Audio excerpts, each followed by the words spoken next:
Buenos días con todos, bienvenidos a nuestro noveno día del School for Thinktankers. Esperamos unos minutos mientras se terminen de conectar los demás colegas. Espero estén teniendo una buena mañana, una buena taza de café, acá tengo una bastante grande, y estén preparados para la sesión de hoy. Para la sesión de hoy olvidé coordinar quién podría hacer el resumen, no sé, o las reflexiones. No sé si es que alguien tomó notas interesantes que quisiera compartir, o si es que hacemos más bien de repente una opción libre, como comentarios generales, ya que la sesión de ayer con Mario fue, dentro de todo, también como una reflexión general de lo que revisamos, de las diferentes sesiones, como integrando un poco cuál es el rol de la evidencia en los think tanks, en los procesos de política pública y de incidencia en los que trabajamos. Me gustó mucho la reflexión general, entrar un poco en temas de filosofía, muchísimo en los temas de psicología, porque, como les comentaba, en mi formación de base, y creo que hay mucho más que aportar, pero no quisiera yo tomar toda la conversación. ¿Hay alguien que le gustaría comentar algo sobre la sesión de ayer? No sé si Alejandro. Voy a llamar a Ana. Yo iba a llamar a mis usual suspects y Ana, estabas también entre ellos. Adelante, por favor. Hola, buenos días a todos. Bueno, yo tengo acá de los comentarios iniciales que me llamaron particularmente la atención, que estamos en un mundo posverdad, o sea, entendiendo que de lo que nos dice él es, cuando combinas la política con esta posverdad puede ser particularmente peligroso. Si a eso le sumas la corrupción, lo hace particularmente nocivo y lo convierte en un reto para las organizaciones como las nuestras. Entonces, el quid del asunto sería cómo traducir la evidencia en términos de políticas públicas. Tradicionalmente ha sido enfocado como un tema técnico. Si algo no se está haciendo, se achaca a la falta de asistencia técnica. Quizás eso sea cierto, pero esto también tiene que ver también con la política. Entonces la pregunta es cómo institucionalizar las herramientas y los espacios que se habían ido generando en, por ejemplo, las instituciones públicas para cimentar esas bases de las tomas de decisiones basado en evidencia. Entonces, bueno, aquí no hay que dejar de soslayo que la política y la ideología tienen un gran peso. Entonces, por eso es que él habla de ese salto de los think tanks a los chain hubs. Entonces, bueno, nos hizo unas recomendaciones sobre política basada en evidencia. Entonces, para que tuviéramos en mente durante la sesión que el rol de los think tanks es producir información para hacer incidencia, tener influencia en los policy makers, en la sociedad civil y en el sector público, la importancia de la transparencia, la independencia, la credibilidad, el alcance de las políticas públicas. Entonces, bueno, eso es básicamente lo que yo tendría aquí para resaltar. Entonces, y la importancia de cómo hacer ese cierre de brechas, o sea, lo que nos está pasando a todos como sociedad civil, que se nos han ido en algunos espacios cerrando esas brechas para nuestra actuación. Muchas gracias, Ana, por las reflexiones y el resumen en relación a temas de posverdad, los roles de los think tanks. ¿Alguien más que quiera comentar algo?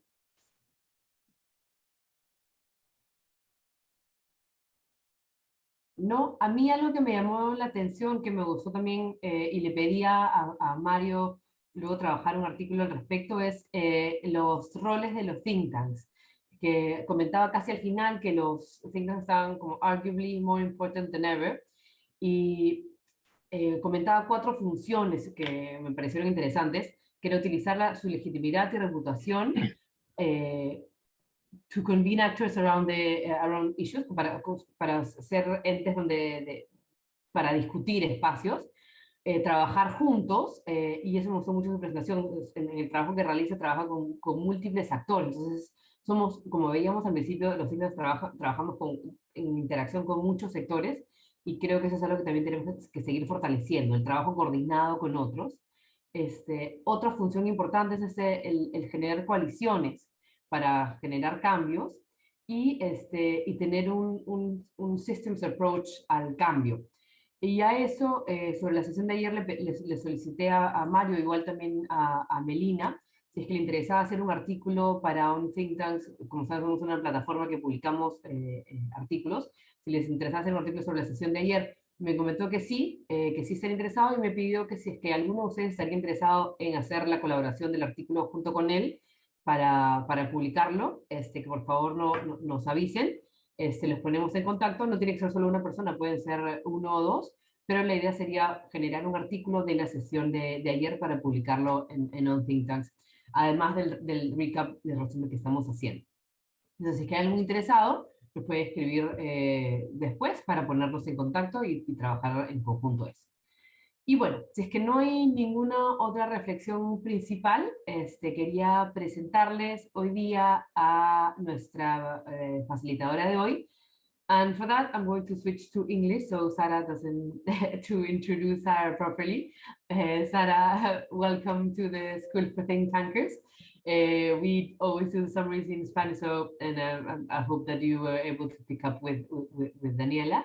Welcome to this session of the school. We are very glad to have you here. And to give an introduction, this has always been a tricky point because we've done the introductions, the summaries of your bios in Spanish, so I'm going to say your bio for everybody in Spanish. Sara Savoy es la directora de Development for Foundations del programa de estudios económicos de Brookings Institution. Anteriormente fue directora de desarrollo en The Stimson Center, un think tank de política exterior en Washington, D.C., y en estos puestos su responsabilidad ha estado incluir el apoyo a líderes seniors y académicos en la estrategia centrada en fundraising, planificación estratégica, administración del directorio y cultivar la relación y planificación con los donantes. Es una especialista en fundraising, especial fundraising de foundations, pero fundraising en general, pero con un foco especial en foundations.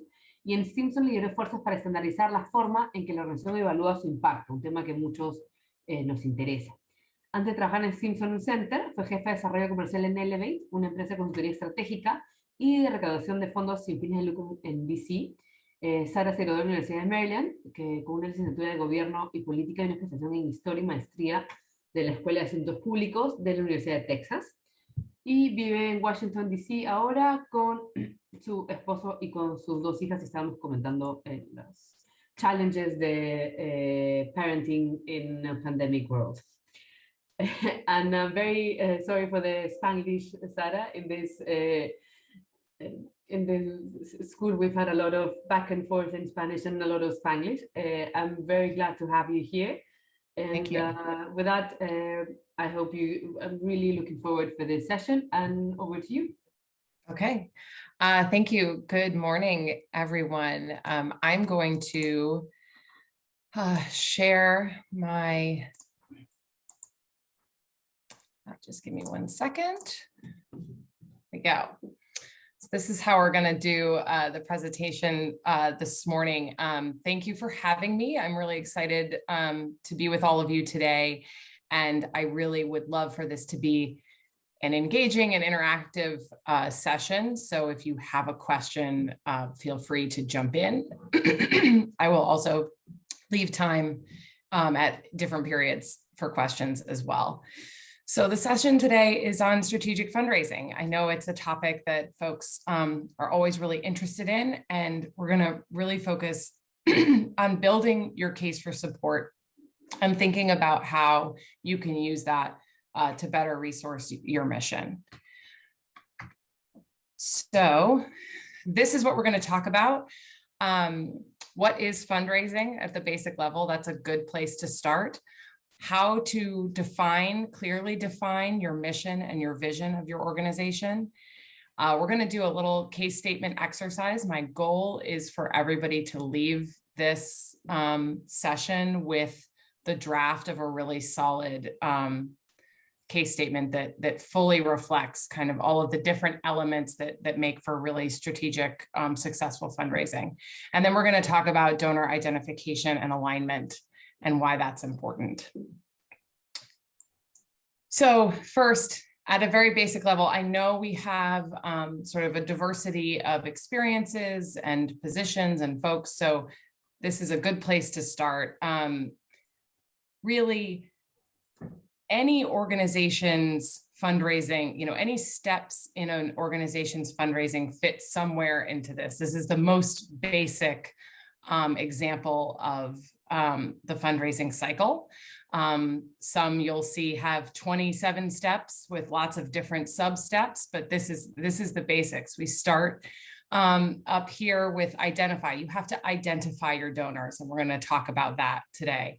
Then you have to cultivate. You have to build relationships with them. You have to then solicit them. You have to ask them for money.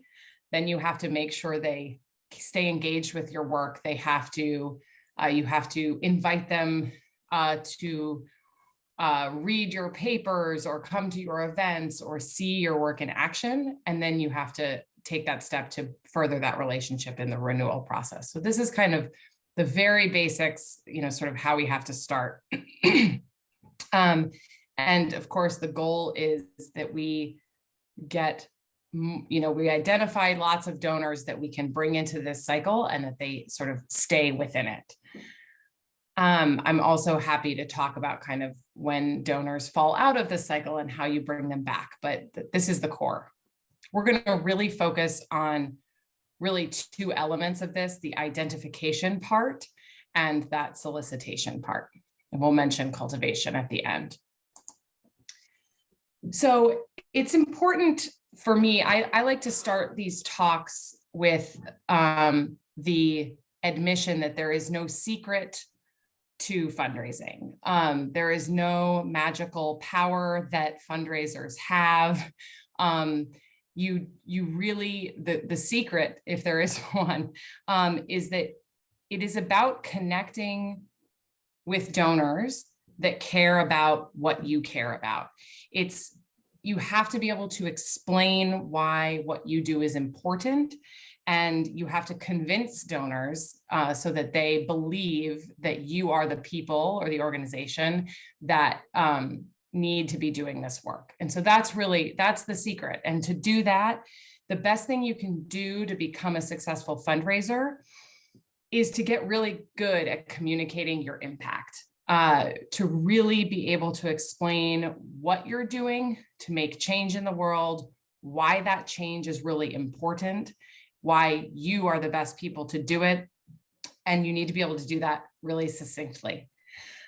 So I start here because these are the three things that can help you communicate your impact. Your theory of change is really just how you have determined you're going to create change. It's how you describe the change you're making in the world. You have to be able to explain that theory of change and back it up with evidence. This really depends on what your mission is, and we'll talk about that. But of course, an organization that puts counselors in an elementary school setting, because they believe that's going to lead to better outcomes for those students, that's their theory of change. They think that because more counselors in an elementary school setting lead to more interactions with a trusted adult, more opportunities for intervention, decreases absences, and increases achievements. That's the theory of change. Putting adults in a school creates all of these good interactions, and that leads to better outcomes. That's an example of a theory of change. A think tank's theory of change, especially research-focused ones, can be a little bit harder to define. At the Brookings Institution here in Washington, we talk a lot about convening experts. We talk a lot about the convening power of an organization as large and as well-established as Brookings to bring sort of best and the brightest together to think about problems and create new ideas to solve them. I joke that essentially our theory of change is the more brains you put together on a problem, the higher the likelihood that the answer will be both achievable and effective. So that, that's an example. The theory of change can be really tough in the think tank environment, but it's something that I really encourage you to think about, because that can also help you better define what makes your organization unique. which is really important. A logic model is a tool that can aid in this process, and we'll walk through it, a basic example in a little bit. I think it's something that can really help if you happen to be a more visual learner.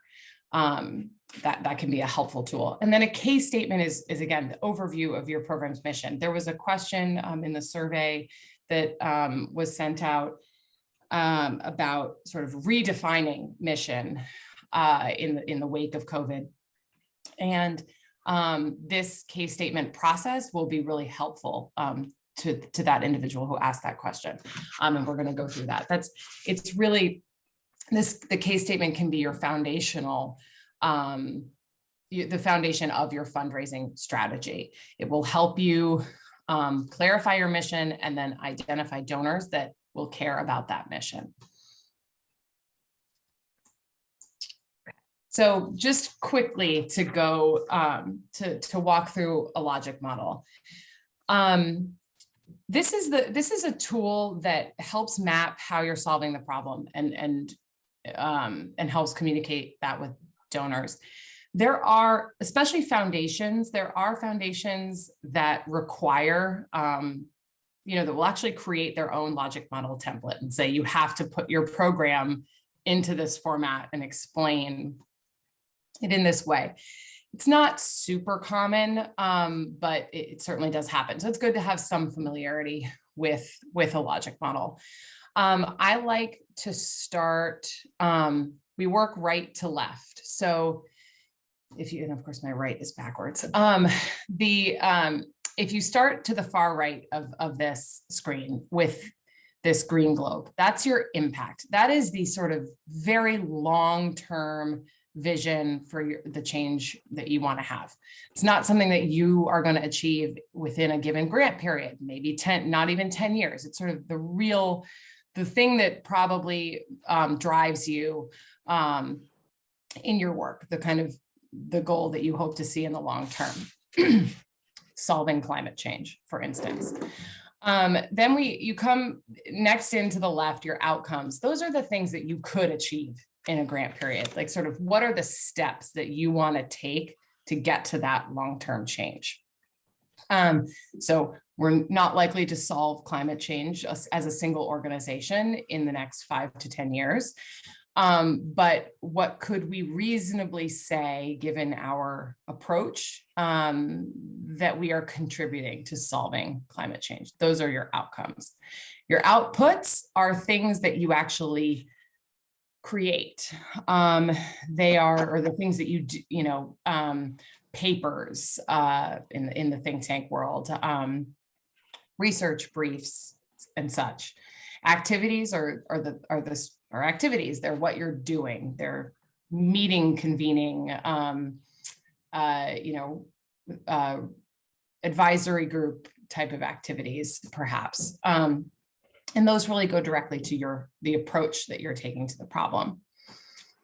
And then finally, your inputs. That's your time, your expertise, and resources. So we are looking at this broad plan for all of you thinking about this sort of the connection between the activities, the thing you're doing on a day-to-day basis and how that's creating change will help you better define your case and will help you communicate your effectiveness with funders.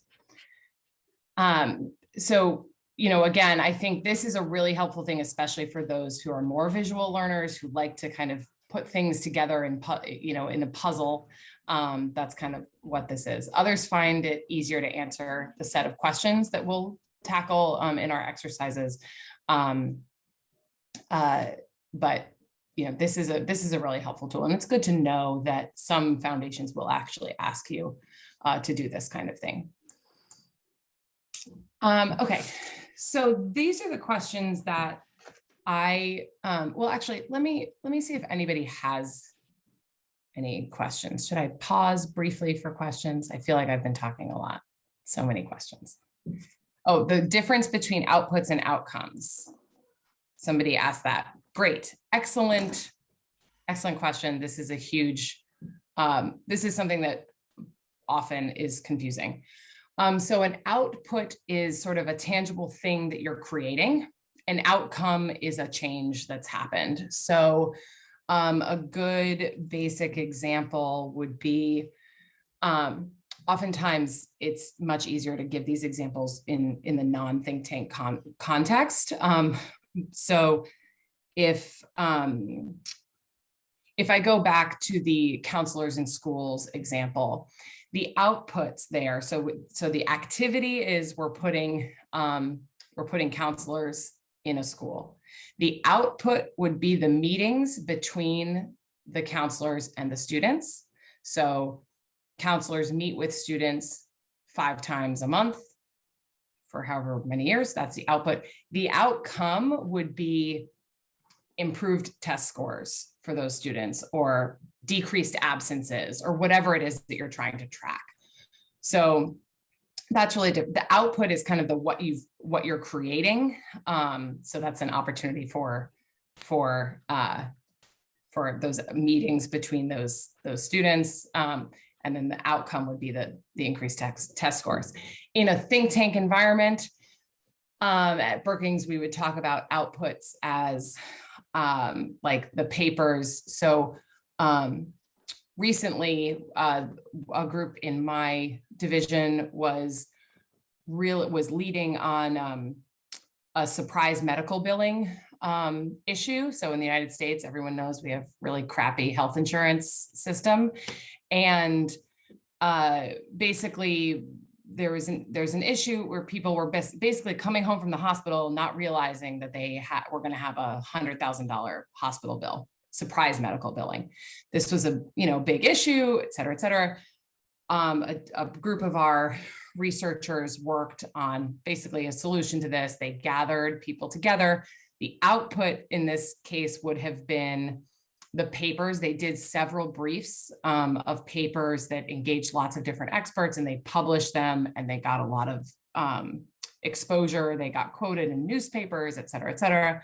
That would have been the output. The outcome was actual legislation that effectively ended surprise medical billing, and that just happened. So that's kind of the difference. The output is kind of the tangible thing that you create. The outcome is the change. Hope that answered that question. Okay. And then, okay, another example of inputs. So inputs are really sort of what you need to get started in your work. So it's the infrastructure, really. It's if you need, it's the we talk, there's a phrase in English of time, talent, and treasure. So it is the literal time resources that you need to put in to a project, the talent, the expertise, the people, the kind of knowledge that you need to start a project, and the treasure, the resources, the financial resources. And obviously those come in different forms, but and for, those might be different or more specific depending on your particular mission. The resources, the financial resources, and obviously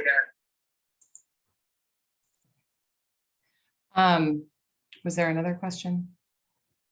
Yeah, okay. All right. A hand go up, but it went down. So okay, we will have plenty of time for more questions. So, but those are all great. So let me jump into the case for support. So these are the 4 questions that I ask everyone that I work with to answer before we go to a funder. One of the things that I have found working in think tanks, in fundraising and think tanks, is that everyone is an expert, very talented, very dedicated, very knowledgeable about a very specific thing. And so it can, again, I work with a bunch of PhD economists at the Brookings Institution, and they don't generally know how to talk to people who aren't also PhD economists. And so it's really important to think, and this, again, it can feel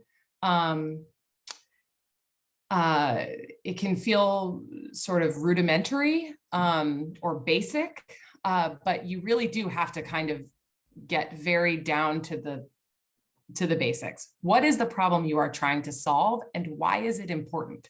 And I will tell you that the why is it important part is absolutely the thing that I have the hardest time getting people to articulate, because people are dedicated to what they're doing, and they mostly have colleagues that also know and care about what they are doing. And so it's really hard to understand. Like I say, well, why is that important? They're like, well, what do you mean? Of course it's important. It just is. And it's like, well, no, you have to actually explain why what you care about is important, because foundations, and we'll talk about this when we talk about donor alignment, foundations, and really all donors, but foundations and corporate philanthropy, these are sophisticated organizations that have a strategy. They have spent energy and effort and thought trying to figure out how they want to change the world. And if you don't understand that, or if you don't fit into that, then you're not likely to be successful. So, and you have to convince them why the problem that you are solving is important. So that's a really, really critical thing. And then the next one is, how are you approaching the problem? How are you tackling it? And then how do you think about impact? How can you demonstrate that what you are doing, what these organizations, what these foundations are funding you to do is actually creating change in the world? And then how are you, I have to move a little bit. How are you different from your peers? What makes you unique? What makes your approach, to the problem different from other peer organizations? And this could be something, this can be defined in different ways. You might be the only organization that's tackling a particular problem. And so if that's true, that's what makes you different. You might have a different approach. You might have, so that can be answered in a lot of different ways, but it's a really important one. So with that, I would like to go into the next part. So we're going to do a little exercise that's going to try to answer these, to help folks answer these questions. So I think how we're going to do it is we're going to start here. And I would like everybody to take 5 minutes to sort of try to answer these questions, physically write them down, like just brainstorm a little bit. And then we are going to split up into 5 breakout rooms, and just, you can chat a little bit amongst yourselves. Then we'll come back and we can share with this. So we're going to spend about spend like 3 to 5 minutes just jotting down answers to these questions. So the first one is defining the problem. What is the problem you are attempting to solve, and why is it important? That's what we're answering here. We'll start getting you into groups so you can continue your brainstorming while in the group. So maybe you can help each other, and then we'll have I didn't register this, Sarah. 5, or should we go for 5 or 10 minutes? We can start with 5. Let's do 5. Okay, let's we'll do 6 minutes in 6 minutes, 5 minutes in breakout rooms. Maria Jose, if you can set it up, and you'll be invited to a group. Yeah, just give me 1 more minute, please. Yeah, well, people are probably still thinking about what is the problem that you're attempting to solve, which is a big. We've come across this again in several sessions that we had. Is articulating what the problem you're trying to solve is a critical issue, and this thing about academics only knowing how to speak with other academics is a big thing. We're learning to speak to everybody is such a challenge, especially nowadays. that we keep trying to be completely accurate, but then lose out on engagement and actually being understood by others. All right. Does anyone in particular, maybe for a couple minutes, does anyone want to share their problem and why it's important? They feel like no one wants to share.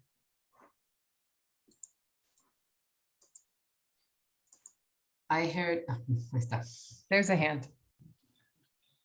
Voy a hablar en español, una disculpa, es que ando un poco atorado de la garganta. Nosotros acordamos como problema el riesgo climático sobre la generación y la producción de alimentos en relación a las sequías, y la justificación o el punto clave de nuestro fundamento es orientar, o sea, poner de relevancia la importancia de construir política pública que movilice inversiones en la construcción de infraestructura física desde la perspectiva del gobierno e infraestructura productiva desde la perspectiva del sector privado para garantizar la adaptación a las sequías y evitar la disrupción de la generación de alimentos que tendría un impacto negativo en la producción, al haber incremento de costos por tener que traer alimentos de otro lado.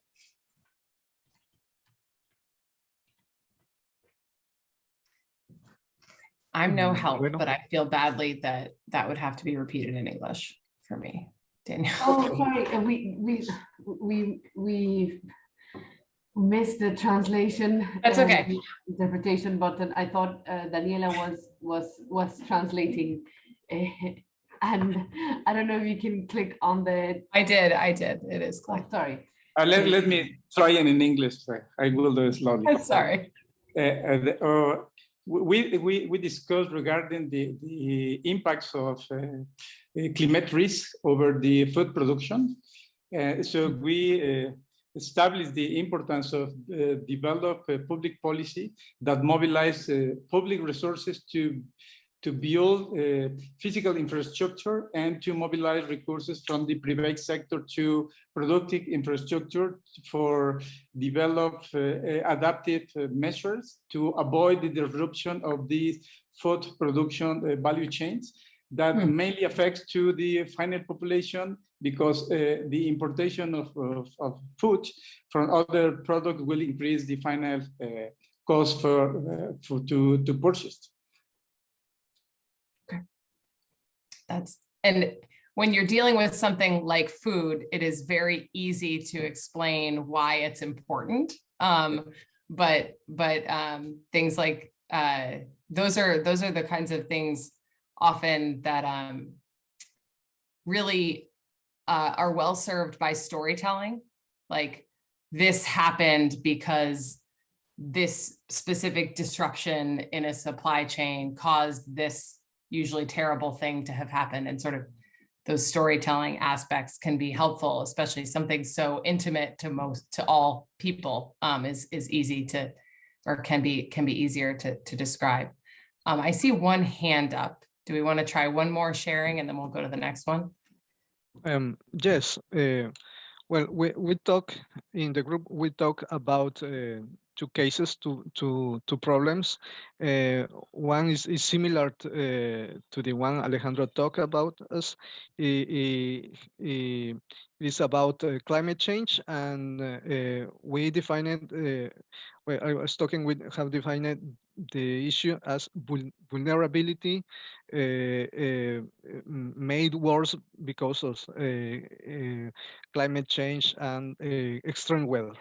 And why is this important? Okay, because this is destroying livelihoods, and it's creating food insecurity, and this is a key message for North Americans, and it is fueling migration.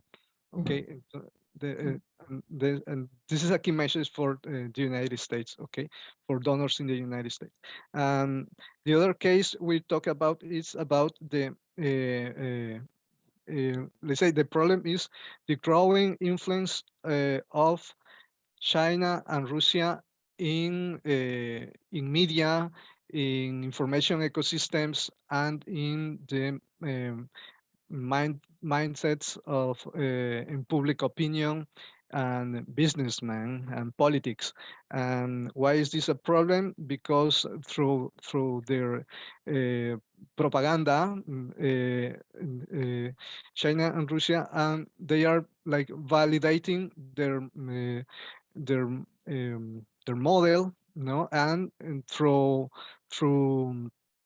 loans and money, they are they have now influence in public opinion and even electoral outcomes in the region. Thank you. Okay, I'm going to go back to my slides here. Okay, so I'm trying. Okay, so the next one we're going to do is talking about impact. So this is really closely related to the problem, of course, and it's kind of, what change are you trying to make? It's sort of the inverse of the problem. If your problem is major disruptions to the food supply, the changes you want, the change that you're looking for is a sustainable, reliable, functioning food supply chain, for instance. And then sort of what are you doing in the interim to kind of get there? And I think we can do, I'm gonna share this one and the next slide, and we'll do both together to save a little bit of time. So these are kind of these are the outcomes again, and sort of, but long-term and nearer term. And then your approach, these are those activities and outputs, kind of what are you doing to get there? And if you can think back to the slide of the logic model. So let's spend just a couple minutes on thinking about what is that long-term change, which is really the inverse of your problem. And then what do you think, what are you trying to make happen in the near term to get there? And how are you doing it? What's your approach?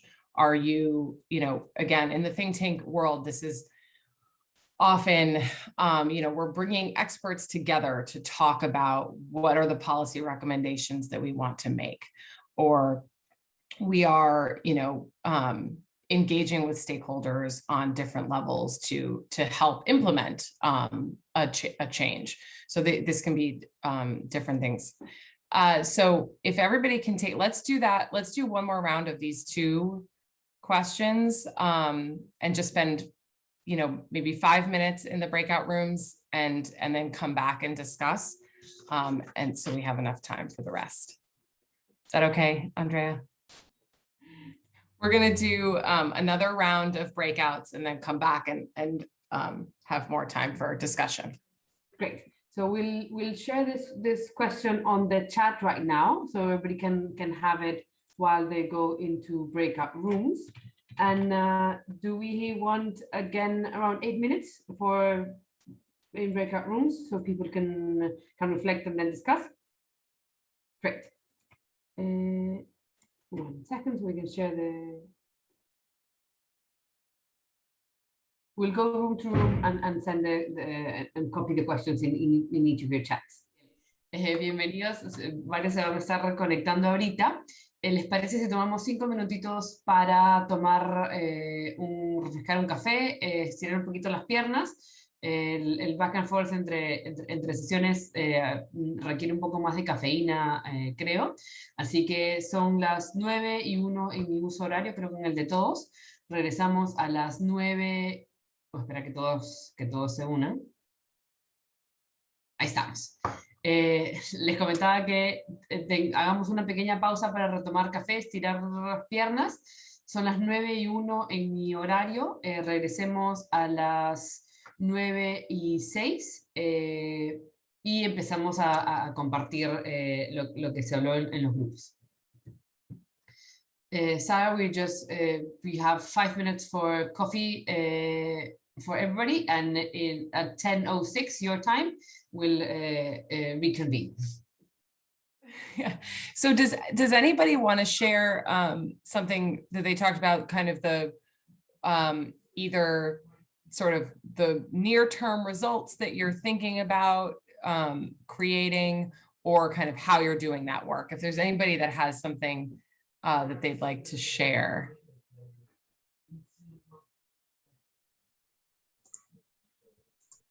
Of course, I'm sharing slides, so Well, I can't. yes.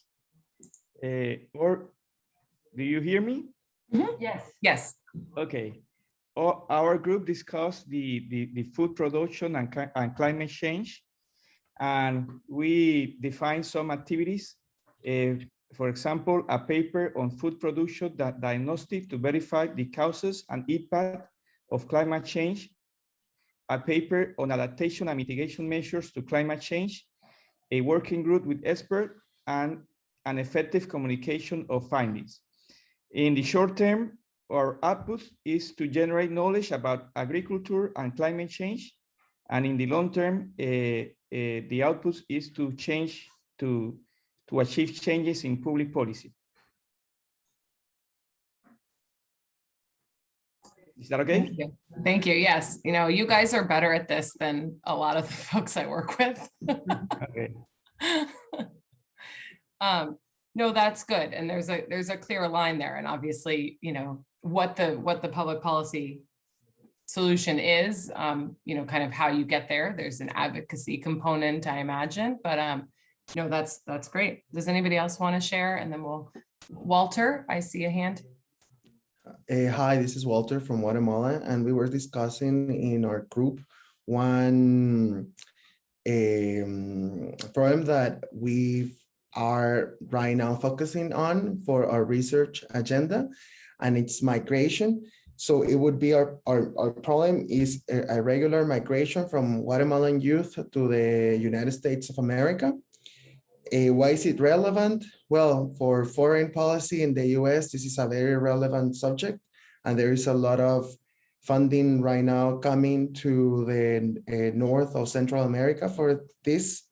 So our long-term outcome, it would be like having or generating evidence of the migration, the main causes of migration, irregular migration from Guatemala to the US, and the near term outcome, it would be like having policy recommendations or policy guidelines that could address the root causes of irregular migration. And some of the activities that or the output, sorry, that we would be thinking of, it would be like having some surveys in Guatemala to understand these causes, some study tours that would let us to have formal studies and data on this subject. And some of the activities, it would be like forums or working groups, or maybe, I don't know, advocacy groups to promote these policy recommendations and how the government can give options to youth to instead of migrating to the US, stay in Guatemala. Great, thank you. Okay, I'm gonna forge ahead to make sure that we have plenty of time for questions at the end. So we already took our break. Okay, so the next big chunk here, and this is sort of, you know, I think what everybody actually is interested in is how do you find your donors? And so this is obviously a really important part of this process, but I want to make sure that everybody realizes that you cannot find your donors until you really have a clear sense of your mission. And so that's why we spent so much time on that in the beginning. So donor identification and alignment is, you know, these things are very, very important. you can have a perfectly formulated mission. You can have your, your whole logic model and all of your strategy laid out. But if you pitch it to a donor that doesn't care about what you care about, they're unlikely to fund your work. So it's really important to find donors that align with your work, your topic, your approach. So everyone's donor, so the first step in this is really building a profile. What kind of organization are you? What kind of donor are you looking for? So, some foundations are so big that they're not likely to give to really, really small organizations. So the sort of the size of your organization matters and kind of where you're going to look for funding.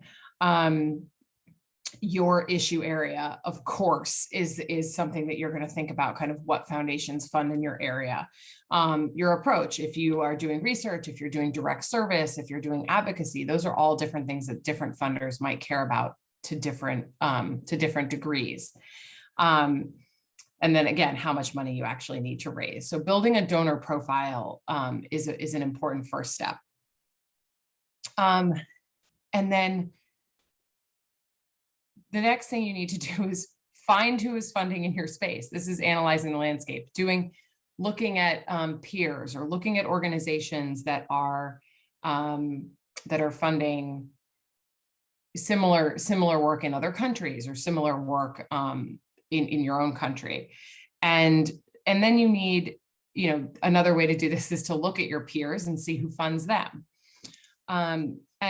But the really critical part in this is you can have a list of, you generate a list of kind of who are the donors in my space. And I know there were a couple of questions about sort of how do you find those, and we'll talk about that. But the really important part after you've gotten a list, you've got a list of 20 foundations that might fund in your space. Then you really have to dig in and look at what they, what they're actually interested in. They might come up in a search as being interested in generally international development in Latin America.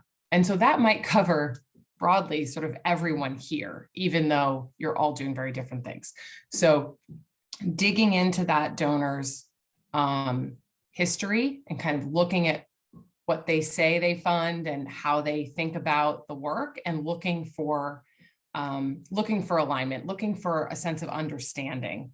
When you read a foundation's website or their mission and their approach, it should ring true to you.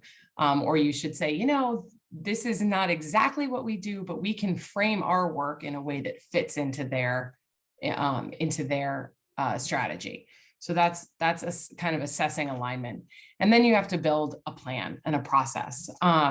Because you have to be, this is a place where it's really helpful to be really organized and make sure that you're not, that you are not reaching out to the same donor, after they've already said no, or after someone else in your organization has. So kind of having a process for that cultivation is really critical. And so I know that there were a couple of questions that were shared about kind of who are the private foundations in the United States? How do you find them? Where is there a list of funders? There are, and so I'll just sort of on the technical side can answer that a little bit. There are databases that exist in the US. I can't speak to whether the same thing exists for foundations that are housed in Latin America, but the foundations in the United States, many of them fund work that happens outside of the United States. Not as many of them fund organizations that are headquartered outside of the United States. Some do, but there are databases that you would be able to kind of determine that. But that is something to be aware of.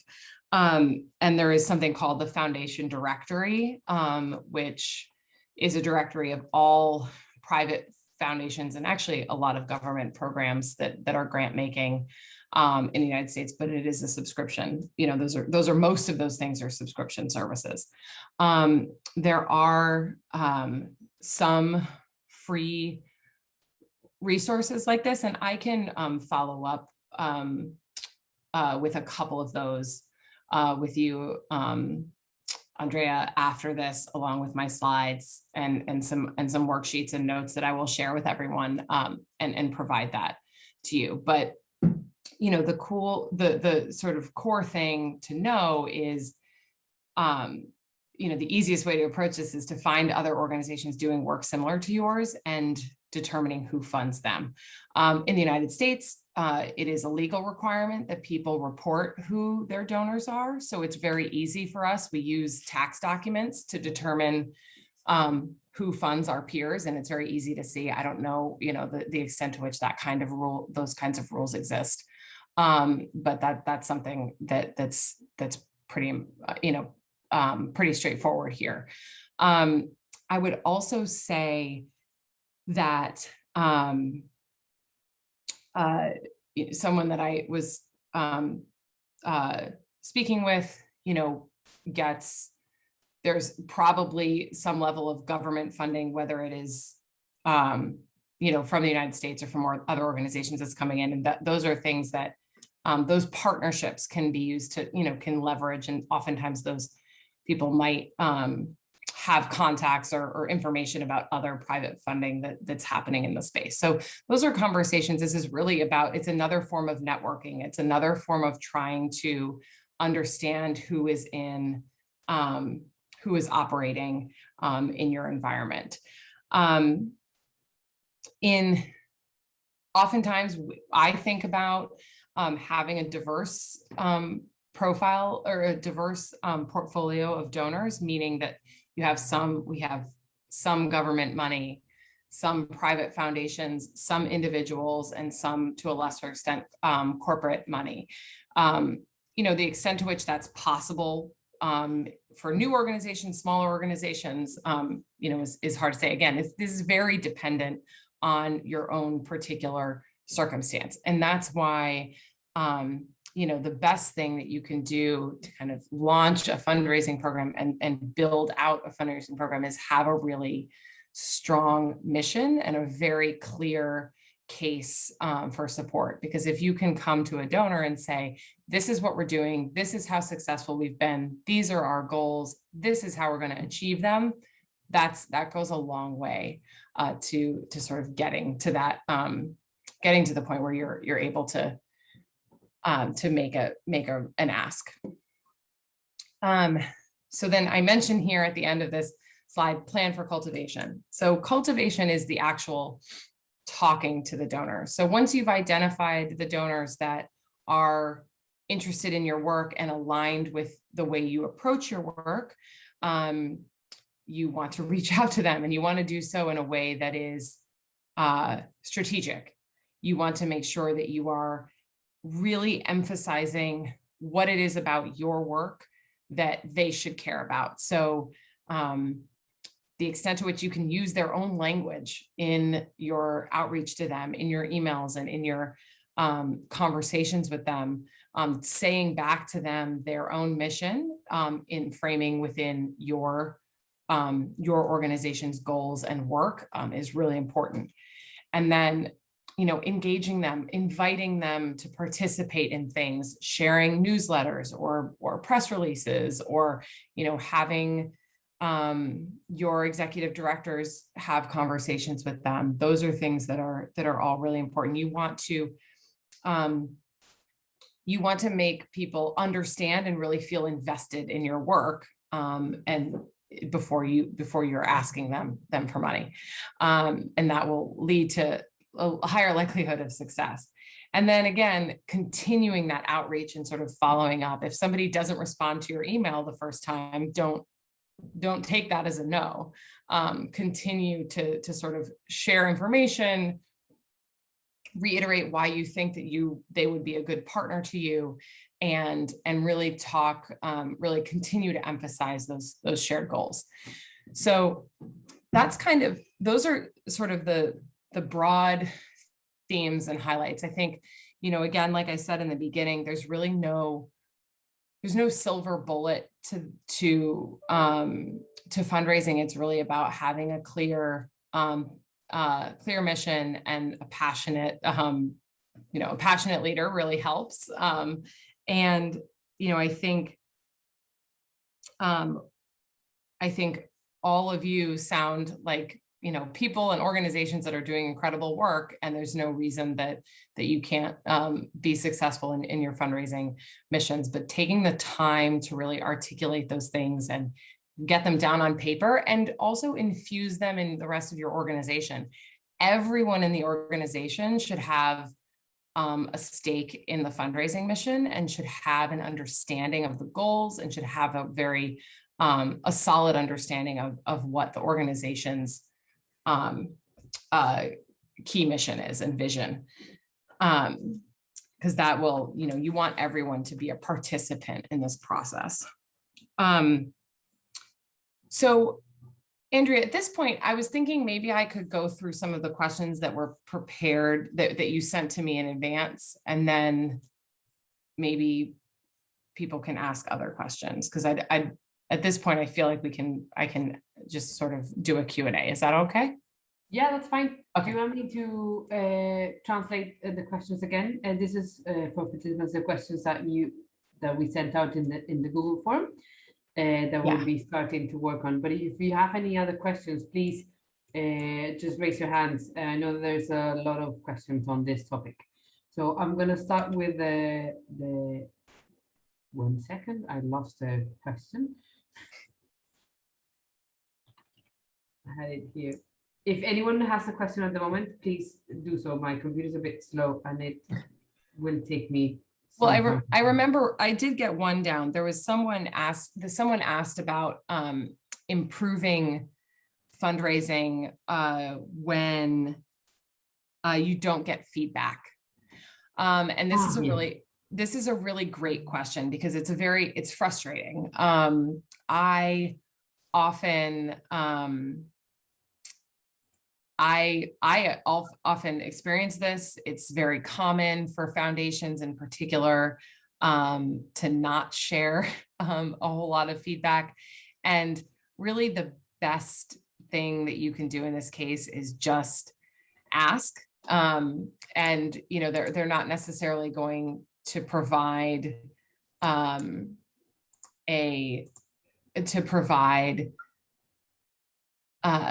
significant feedback, but if you can ask, you know, ask for a meeting, ask for a follow-up discussion, you know, that's all you can do. And they are certainly within their rights to say no and not answer those questions, but certainly ask. I think also sometimes it can be really helpful to try to remain engaged with funders outside of the cycle of, you know, maybe you applied to a grant and didn't get it. Don't wait until the next time you're applying for something to reach out to them. It can be easier for them to talk to you when they are not dealing with dozens and dozens of applications. So like 3 or 4 months after that cycle has happened, reach out again and say, you know, I'd like to just talk about your priorities and talk about our work outside of the context of a particular submission. That's something that might be worth trying. But this is something that it's a real challenge. And I think another, you know, the other suggestion I would give is, again, especially if you work with other organizations, look for opportunities to have your peers review your proposals.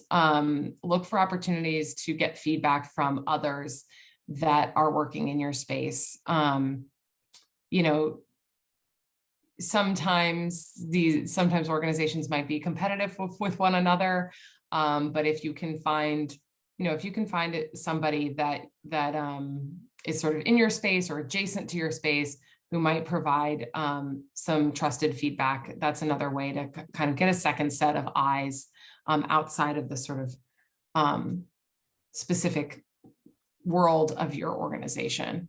Those would be the two things I would say on that.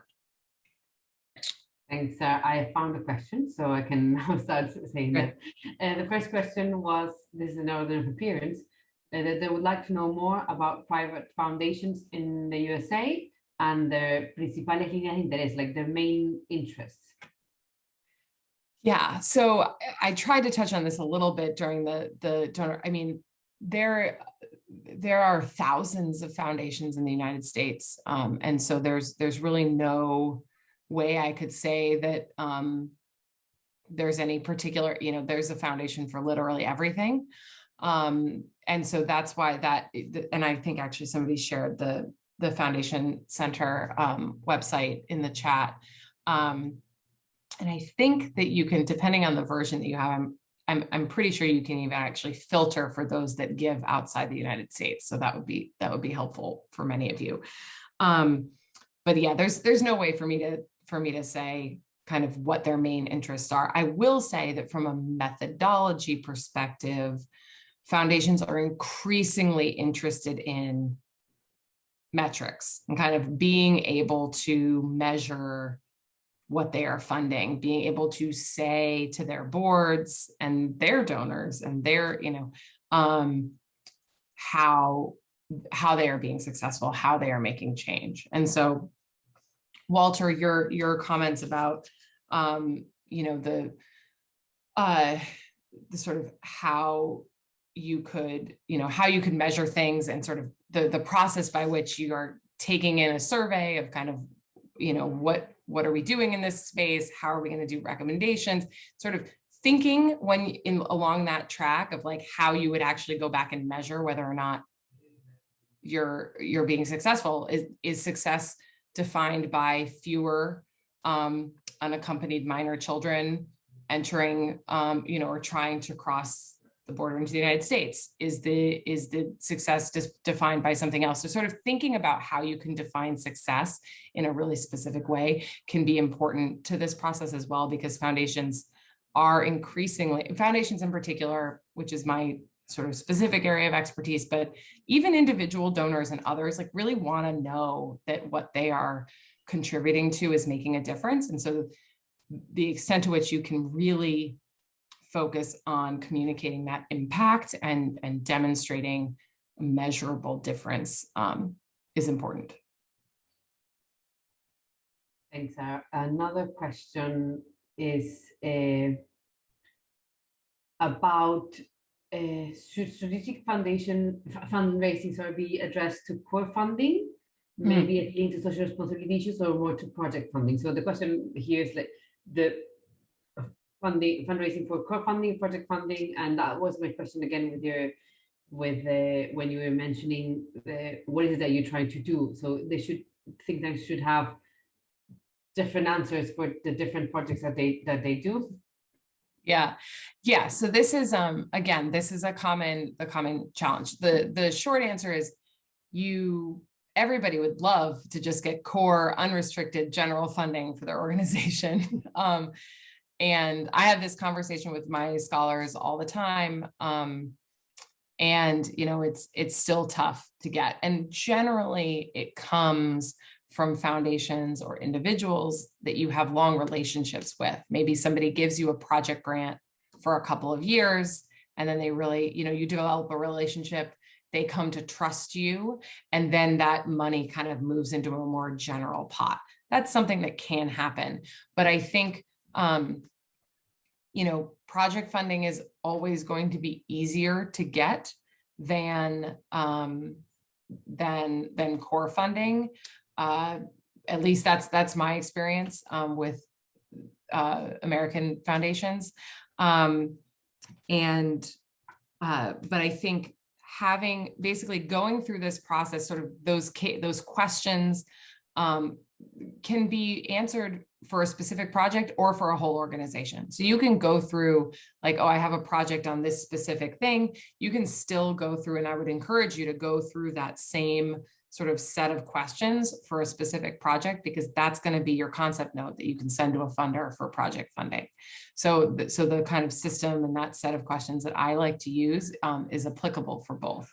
But I do, core funding is really, it's something to build, I think that really comes from a relationship that you have built over time, whether that's with an individual or a foundation that really trusts your approach, really trusts that you are the people that should be doing the work. And that's a long cultivation and a stewardship process to ensure that they see your impact and that they feel invested again and engaged in your work. So you want, somebody that's coming, that's a stakeholder in your organization. And that is where you're going to see maybe core support coming from. Sorry, thanks, Sarah, on that.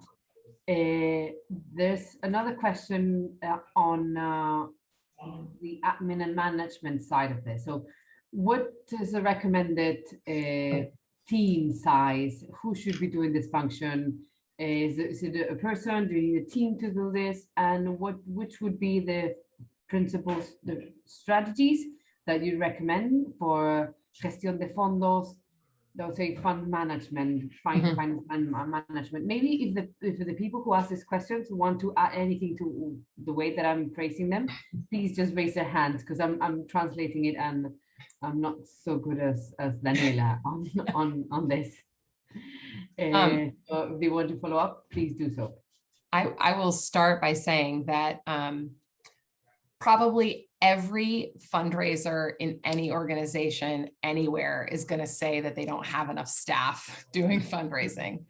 And I work in Brookings is an enormous organization with a huge endowment. And we probably, if you ask any of the fundraisers, they probably feel like we don't have enough people, but we've got like 30. So it's a 400 person organization. So it's a large organization, but I think, so the thing I will say to this audience is that your executive director absolutely should be the primary fundraiser of the organization.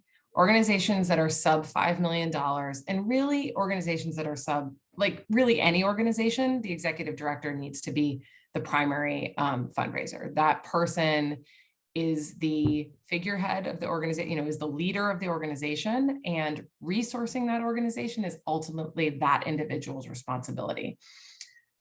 If you have an executive director that does not think that they should be doing fundraising, that person should not be in that position. It does not have to be their entire job, but the leader of an organization has to have a significant role in fundraising. You also, however, that person, for organizations of really any size, except for the teeny tiny ones, they can't do it alone.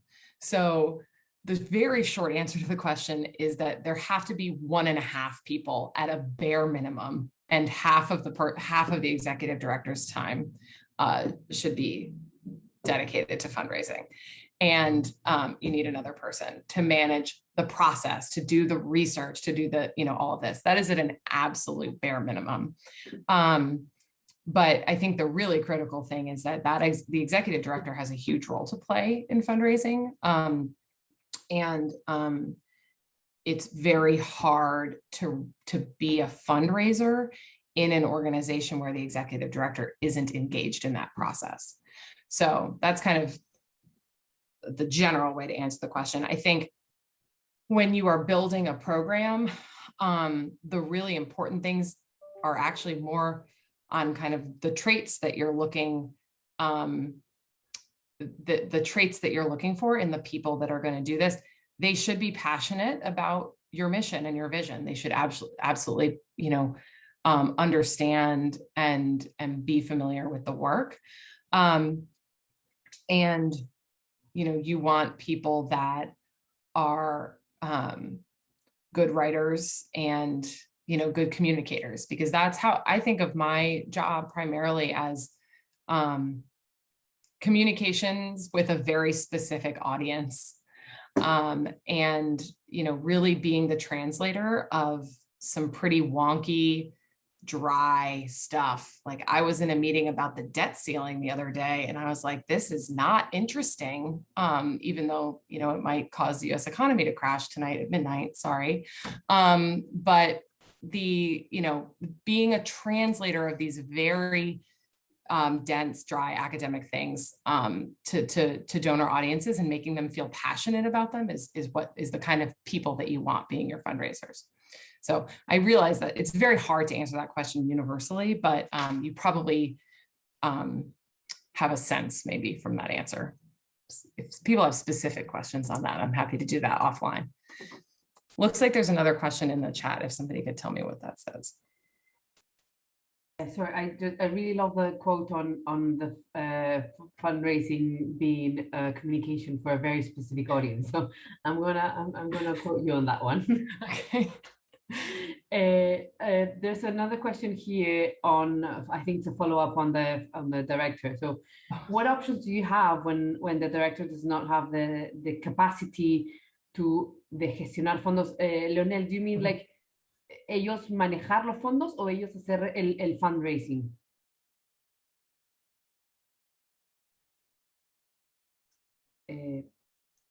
Well, I'm not sure if the question relates to the director managing the funds or them doing the fundraising.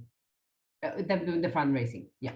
What to do if they can't do it? Okay, so two questions. It's a can't or won't. So if they won't do it, you need to find a new executive director.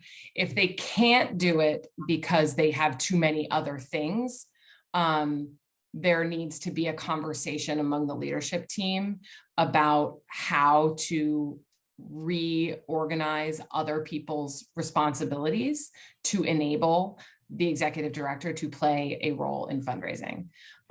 You can't be a credible organization. You can't be an organization that is out doing strategic fundraising if the executive director, the leader of the organization, is not at least participating in that. It's absolutely essential.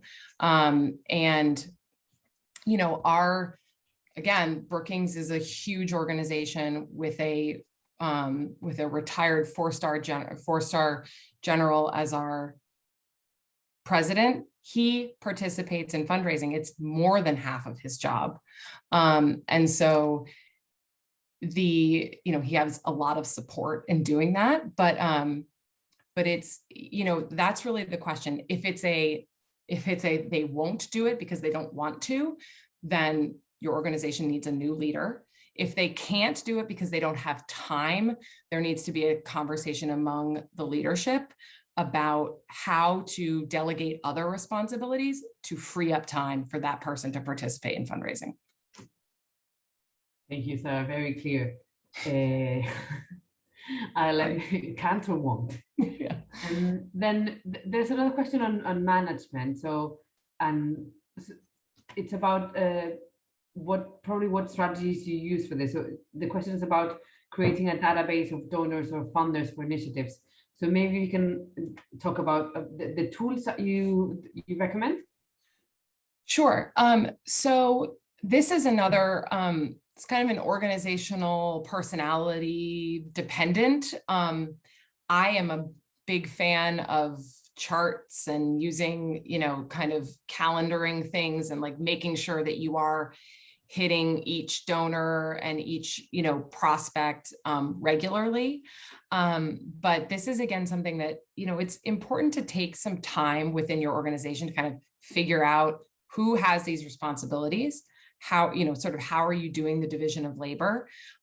Is there like a more junior person who's kind of tracking everything? And then there's some more, you know, there's the executive director is kind of acting on it. And those conversations are happening to make sure things are, you know, moving along. In terms of like actual tools, we have, you know, I would recommend that organizations have a CRM, a customer relationship, contact relationship manager, I don't know, Salesforce or something, you know, something similar. I know there are other things that are less terrible than Salesforce, but you need some kind of system. You cannot just use Excel to track your people. I mean, you can, but you will regret it later. So some kind of you know, system where you are storing contact information, being able to record conversations. Sort of, I spoke with, Bob on Tuesday, and this is what we talked about. We're going to submit a proposal in 2 months, like things like that. You want to be able to track that so that if you have turnover in your organization, or if you need to go back, or, there's somewhere that it's held other than just your email. I don't know. I'm not up on like what the new best CRMs are, but there are probably better ones out there than the ones I use, because they're like institutional dinosaurs that just exist because they've existed for a long time. That's another thing that I can try to look up and share in that, like a resource document with other options. But I think it's a pretty important investment for an organization that wants to build a database of its people. And you can also, in that, doesn't have to just be donors. It can be people that read your organizations or your papers, people that participate in your working groups, et cetera. So there's different ways to organize people. Just don't use Excel for that. It's not good. I mean, again, to be clear, I have a lot of information in Excel that shouldn't be in Excel. So I'm not really practicing what I'm preaching, but I always regret it. So. Thanks for this. You gave me an idea for a future session at the School for Thinktankers, which is this, like yes, actual people management and information knowledge management. That's something that we've not touched upon that much, and it is a key issue, and something that I think everybody struggles with, even if they're small, big. Internal knowledge management is a big area of development. Right. So there's another question on unsolicited funding applications. So dealing with that, and I'll pose two questions so to see which one you want to. The other one's about private sector fundraising. I know you said that that's not your big area, but maybe you can talk the fundraising from private foundations, the smaller foundations that you talked upon that might relate to the private sector. Sure. So on the unsolicited fundraising, so I would always try to have a conversation with a funder before you submit a proposal. Oftentimes foundations, especially the large ones in the United States, they say we don't accept unsolicited proposals. What they mean is, please don't just send us a cold email. That doesn't mean that you can't reach out to that person and say, hey, I'm doing this really interesting work. Can we have a conversation about it? You're not just sending them a proposal. They won't read it. But what you can do is try to cultivate those people in those organizations and try to build a relationship with them so that they eventually ask you to submit a proposal. I would say that in my portfolio, less than 5% of the proposals that we submit are things that are available to the general public. Like, these are things that exist because we have relationships, we have built relationships, and they say, hey, Richard, you're an expert on this thing. We're interested in it. Like, what are your thoughts? Send us, and it starts that way. So the relationship building aspect is critical. I think on the smaller end, like smaller foundations do tend to do maybe a little bit more of like sort of general grant cycles. Like, there are some Washington, D.C. based local foundations that do a lot of education and arts funding. And those are, every May and October, they have a funding cycle and they're more open. But that tends to be truer in the direct service space than it does in the kind of research and policymaking space. So it's really critical that you build those relationships. On the private sector side, so there's kind of two things. A lot of companies have philanthropic arms now, and they have foundations in and of themselves, and they the extent to which they operate separately really depends on the organization. Like some of them are fully separate and you could treat them essentially as a foundation. And some of those are in my portfolio because they operate like a foundation. They just happen to have an oil company as the name of the foundation. But others are more internal to the company. So it really depends kind of on what the target is. I think, so that's kind of on the structure. But again, it's all about trying to figure out who, if there's a contact that you have with a corporation that should care about what you're doing, it's starting those conversations, reaching out and saying, this is what we're doing. You have a philanthropic mission, can we talk? The other thing I'll say about corporate contributions is that there is a risk there's a reputational risk that comes with some of them. And it's something to think about. For instance, we have a part of our group does health policy, and we don't take money from pharmaceutical companies for that line of work, because the director and the scholars that work in that space view that as a conflict of interest. And so the institution as a whole has some specific guidelines, and then other scholars, will make choices above and beyond that. So it is important to consider kind of what the reputational risk is associated with that. I mean, and sometimes you get called out in the media, even if you're not doing anything wrong. So sometimes it's a lose-lose, but which happened just recently. But I think it's just something that there should be an organizational understanding about, like, we're going to do this. We don't want to take money for this, and these are the rules. And the other thing with corporate money, at Brookings, corporate money really can't be project specific. Like, it comes in at a higher level. So it's more general, which makes everybody feel better about it not influencing the work. Yeah. Thanks, Sarah, for this on private sector and fundraising from people. I once interviewed a fundraiser who read the newspaper every day to check for inheritances and big bonuses at companies.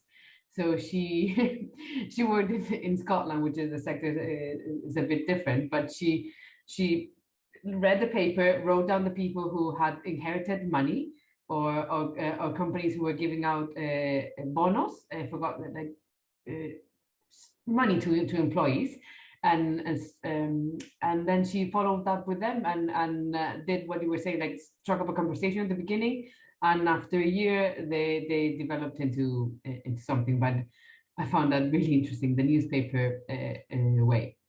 Very smart. I had a recent conversation with my VP who said a founder of this long-running journal that we have passed away like last year, and she was regretting that they hadn't had a conversation before he died. So yeah, I think there's something on laws and inheritances, so and related to foundations, right? Well, in the US, you can bequest money in your will to go to an organization or a foundation if you want. So you could establish a foundation, or you can just give your money to an organization in your will. Okay, right. We call it planned. It's planned giving. Planned giving. And people get tax write-offs for it. So again, like, this is a US specific thing, but that is, there's a tax benefit to people to give their money away. Okay, that might be something. I don't want this to turn into an awful conversation, but the tax incentives in your country for companies is something that you can explore. I know that some countries have specific laws that support. I know that India had this 2% law on social responsibility a while ago. So do explore the laws in your country on how can you work with companies. Then to follow up with the questions, there was something on And do you know anything about working with bilateral organizations? Sure. So meaning getting The funding. question was, what would be the best advice to present projects to bilateral organizations? It is, I'm a broken record. It is not very different from how you would try to present to other potential funders.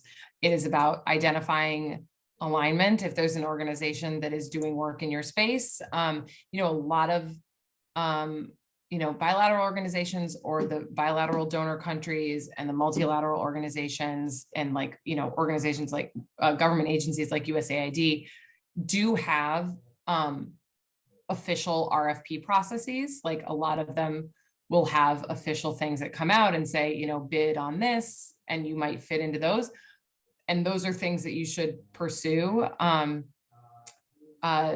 will say that the US grant process, the US government grant process is onerous, and I don't know, there are a lot of rules that you'd have to look at. But it's the basics are still the same. You need to have a really solid plan, and then you need to find the person that's going to care about your plan and present it to them as succinctly as possible. Okay. Thanks, Sarah. I think we're coming up to the end. I don't know if there's anyone who has a burning question that they like to ask, or any key comments to be made. I've seen a lot of writing faces throughout the session, so I'm sure everybody got a lot of good ideas. I certainly did. I wrote a couple of key things that would be great to follow up. But anyone has a final last question?